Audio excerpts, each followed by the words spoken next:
తుమ్మల్ల కోట రహస్యం. ఓ ఆత్మ ప్రేమ కథ.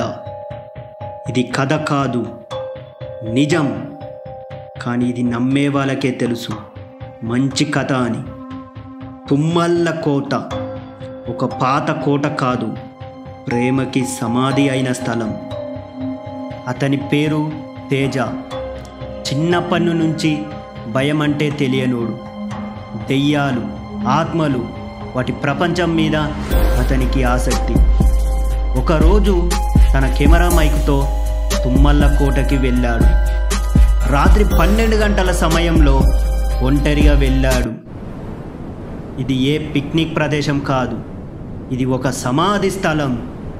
అన్నట్టు అక్కడ రాత్రి అడుగు పెట్టామంటే మరలా తిరిగి వస్తామని నమ్మకం ఉండదు. డైరీ దొరికిన క్షణం. ఫోటోలో అడుగులు వేస్తుంటే మట్టిలో పడిపోతున్న ఒక పుస్తకం కనిపించింది. అది ఒక పాత డైరీ. చినుకు తడిపింది, కాను పేజీలు తిరిగేవి. అందులో గీత అనే అమ్మాయి రాసిన జీవితం ఉంది. ఆమె మానసిక రోగి, కానీ లోపల గుండెంత ప్రేమ ఉంది. ఇది గీత ప్రశాంత్ల ప్రేమ కథ. గీత అక్కడ పనిచేసే ప్రశాంత్ అనే వాచ్మెన్ని ప్రేమించింది. ఆమె మాట్లాడలేకపోయినా ఆమె కళ్ళల్లో ప్రేమ కనిపించేది. ప్రశాంత్కి ఆమె ఒక దేవత లాంటిది. ఇద్దరి మధ్యన ప్రేమ మౌనంగా పూసింది. డాక్టర్ శివ ఈ డాక్టర్దో కథ. గీత ప్రశాంత్ల ప్రేమను చూసిన డాక్టర్ శివ ఓ దుర్మార్గుడు. ఆమె మీద కన్నేశాడు. ప్రేమను అర్థం చేసుకోలేకపోయాడు. ఆకలితో మదిలో మాయ చేశాడు. ఒకరోజు ప్రశాంత్ ఓ రాత్రి ఏకాంతంగా ఉండడం చూసి అతని గొంతు నులిమి చంపేశాడు.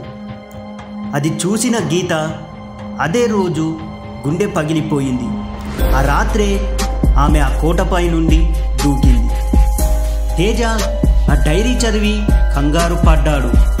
పక్కనే ఉన్న అద్దంలో తనని తాను చూడగా ఇంకా ఎవరో ఉన్నారని భావించాడు. తీరా వెనక్కి తిరిగి చూడగా ఎవరూ లేరు. కానీ వెనక నీడ కనిపించింది. అది ప్రశాంత్లా నిలబడి ఉన్నాడు. నిశ్శబ్దంగా ఆ చూపు ప్రేమ కాదు, చంపిన వాడిపై ప్రేమ బాధగా ఉంది. ఆఖరిలో ఒక ట్విస్ట్. అభి ఎవరిని మళ్ళీ చూడలేదు. కానీ అతను తీసిన ఆడియో ఒక పాత మైకులో కనిపించింది. అదే తుమ్మల్ల కోట రహస్యం అనే పేరుతో. ప్రేమ ఒక్కసారి చంపితే దానికి అదే చావదు. అది ఆత్మై ఇలాగే తుమ్మల్ల కోటలో తిరుగుతుంది. అదే ప్రేమ అంటే.